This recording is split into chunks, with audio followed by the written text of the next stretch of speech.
But guess what I found out? Mark Inch and Ron DeSantis, they're first of all, we have these institutions, Washington, Holmes, and Walton. They're the primary people sending these canines out into the community, right? And apparently they've done this over 700 times. So Ron DeSantis and Mark Inch decides to start a program at Washington, which is Northwest Florida Reception Center. They started a program there to deputize correctional officers to be ICE agents. Let that sink in. First of all, that's federal. ICE is federal. Second of all, you sending correctional guards to start rounding up immigrants, they gonna kill them. Yeah. Stop playing with me. Yeah. Stop playing with me. Yeah. Y'all niggas know it with me, nigga. Yeah. You heard what I said? Stop playing with me. Y'all better. Acting like they open when young, whatever. They open when young, you know better. You know the real is back. Who better? Get them young. Thank the Lord, man. They finally free my nigga slick. All right. Welcome to the Convict Podcast, folks. I'm your host, Moliere Dimanche. And, folks, I'm going to have to implore some people not to spread fake news. Please. I saw some things on Facebook yesterday after I broke the story about Ross Lawson being killed at Lake CI. And they are already talking about drugs. Now, that is absolutely false, okay? There have been no allegations of drugs being found on this man, and that's an insult to not only him, but to the cause, to everything that's being done and everything it's taken to break these stories. That is just ludicrous. So, no fake news, folks, please. And that's one thing I've been noticing when you see things on Facebook in these different groups, man. That you're always gonna have somebody who knows it all and who's gonna, have their 2 cents on how things might be. Go off of facts. Do some heavy investigation, and if you have sources, first of all, keep them confidential. But if you have sources, make sure that they're reliable, please, because now that that's out there, it's just like all of the other cases that you see on this channel where they blame it on the K2. We've already been over that. First of all, the whole K2 assertion, that is a Department of Corrections fallacy. Okay. Second of all, in the instant case, this man was not a K2 smoker. He was a chain gang lawyer. He was the jailhouse lawyer. He was well known for litigating cases with Department of Corrections. So, I mean, the K2's already. Representative Diane Hart is already on it. And she's been in touch with the warden, who made no mention whatsoever of the K2. So let's just get that out of the equation. So yesterday, when I posted the story, I put in the description how the Department of Corrections website was still saying that he was alive at the time of his death. For hours, they left it like that. And thanks to you guys sharing it and resharing it and having this looked into, they updated it, and they verified that he's been deceased. Now, there's still some questions surrounding the circumstances, and there's still a lot of developments. So what I'm going to do, I have some new developments, but before I put them out there, I'm gonna wait until everything is said and done, and then I'll break the story again, because I don't want to put a little bit of information out there and then people start with this fake news. So I'm gonna wait until until the story's fully developed, and I'll update you guys completely on that.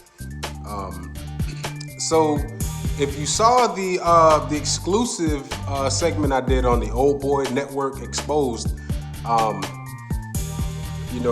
put some stuff out there that's kind of hard for people to accept, and like with this kind of stuff, right? But it's reality, folks. You know what I mean? It's hard facts. It's right in your face. So in that segment, I talked about how the Holmes County Sheriff's Office is employing the use of prison canine tracking teams to hunt down civilians in society. Like, they're siccing prison guards on people, right? Now, this is quite explosive because that's, first of all, that's illegal. Okay, there's so many conflicts of interest and infringements on different jurisdictions and jurisdictional boundaries. Like, for example, the Holmes County Sheriff's Office, they're employing the Walton CI K9 units, the Holmes CI K9 units, and the Northwest Florida Reception Center K9 units. K9 units from 3 different prisons to track people in Holmes County. That's as illegal as it gets. That's essentially, they're trying to use Department of Corrections prison guards as state police, to where these prison guards don't even live in these counties, not even from there, but they're able to sick dogs on people, and they're going on these escapades armed with firearms. So, I was telling you guys how ludicrous that sounded when one of the victims was telling me how this had happened to him. And, there was this guy, when we got to Holmes Correctional, John Walsingham, I told you guys about him. He's a correctional officer at Holmes. So, in order to further validate this point that I'm making, I actually did some research, and I looked into the Holmes County Sheriff's Office. Here's a picture of this man with the sheriff and the tracking teams, and the sheriff himself, Sheriff Tate, telling the world how he uses the prison K9 teams from the different prisons to track his suspects. As illegal as it is, he's putting it right there in everybody's faces. So you have the sheriff taking all of these pictures, all these photo ops with correctional officers with their bulletproof vests. These are guys when they those bulletproof vests, those come from the transport team. When correctional officers transport inmates from one institution to another, they wear the transport vest. They don't even provide the K9 units with transport vests. So any vests, bulletproof vests or firearms they have don't even belong to the K9 units, but they're still taking these prison weapons and these items and going on public manhunts. That's state police. That's essentially, everything I've covered about how Department of Corrections has been operating lately is like akin to the Gestapo. They're killing these inmates and covering them up. They're sending these secret police out there to attack citizens in society. I mean, why on earth should a person in society have to worry about a correctional officer pulling a gun on them or sicking a dog on them or anything outside of a prison? Why should somebody have to worry about a correctional guard? So another thing that I've alleged that a lot of people find hard to accept is that these people are in the KKK. Like, they're really in the Ku Klux Klan. And it's like, I know it's hard to believe, especially if, you haven't been there to witness it. Like, that's the type of stuff that's so extreme, you would have to see it to believe it, right? So remember, yesterday I was talking about that guy, Richard Stevens, who, I got into the YouTube argument with. He's friends with that guy, Charlie Benton, who's an officer at Holmes, defending the Ku Klux Klan on my channel and all of that. So I look into Richard Stevens,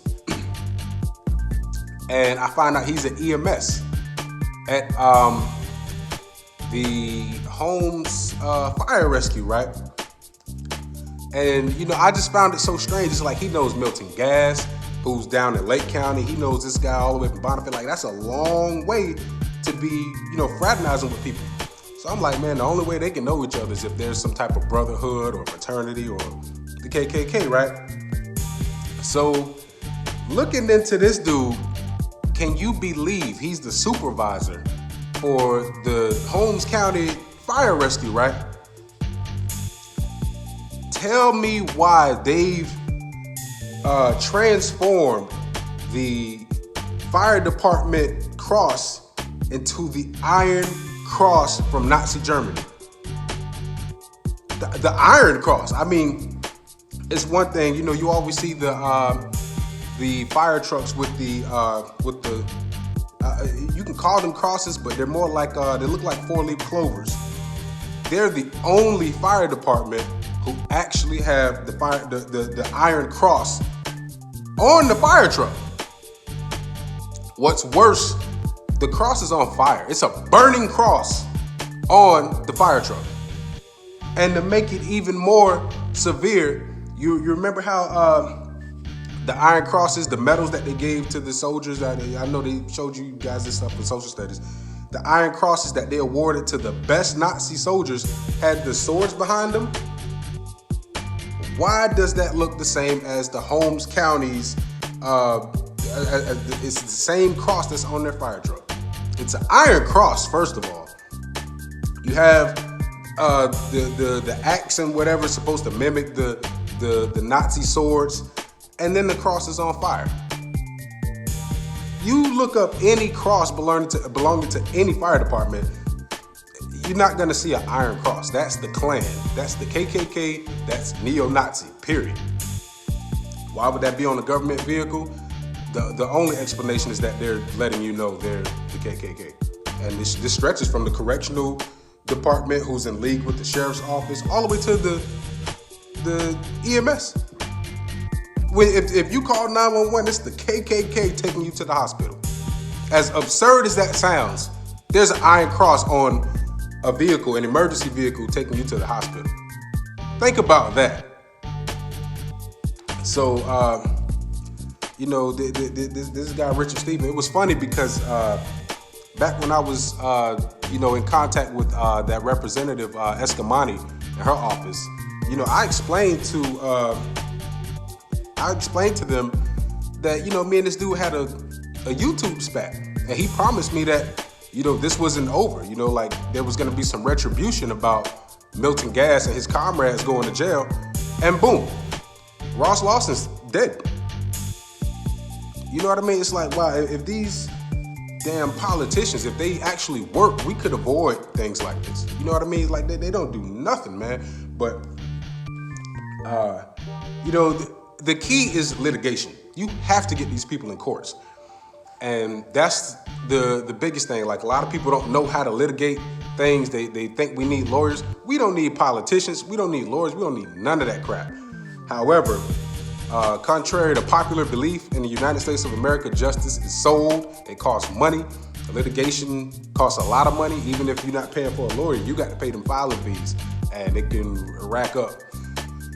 So I got to put something together, me personally, because I'm done trying to reach out to politicians. I'm done trying to work with whoever. You know what I mean? I'm not reaching out to no one else. I'm gonna do this alone because nobody's serious about this. No, not one of them. And I'm gonna do this alone.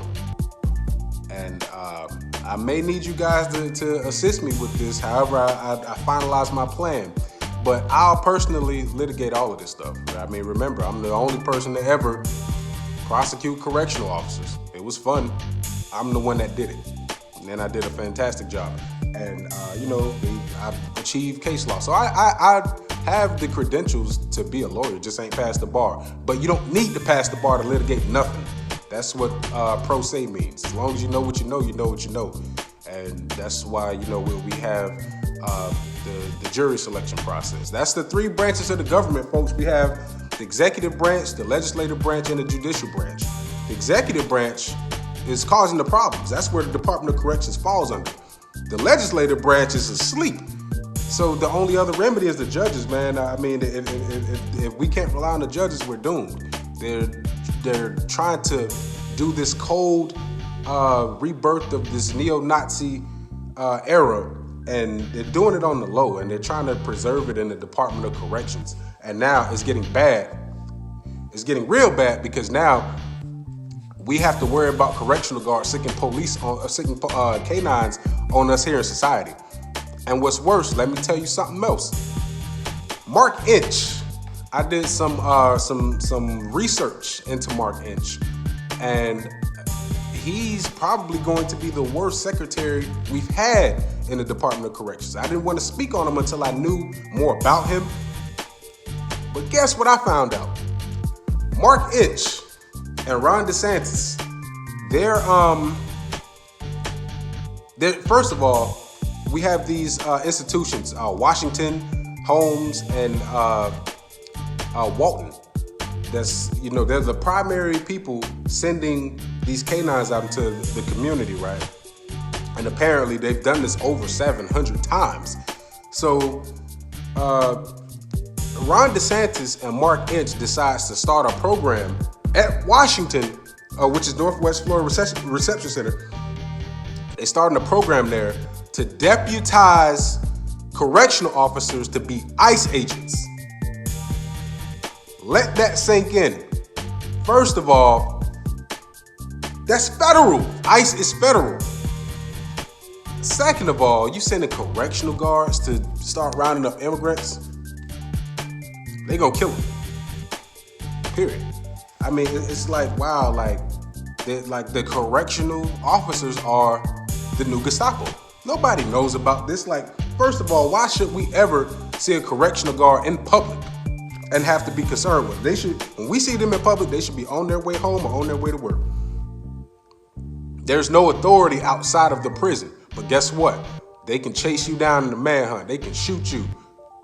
They can sick canines on you now. And they're about to start rounding up immigrants.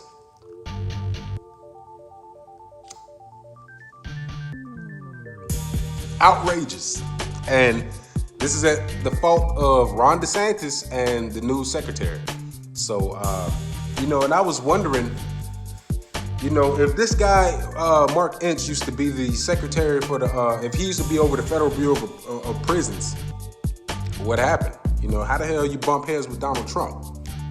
He didn't. He bumped heads with Jared Kushner, Jared Kushner and Ivanka Trump, they're the two, the hell with a politician, the hell with these secretaries. Jared Kushner and Ivanka Trump, they're the real ones who's serious about this prison reform. They're the ones pushing it. And I found out Mark Inch bumped heads with Jared Kushner, and Trump told him to get lost. So, that right there was making me suspicious. It's like, of all people to bump heads with, why Jared Kushner?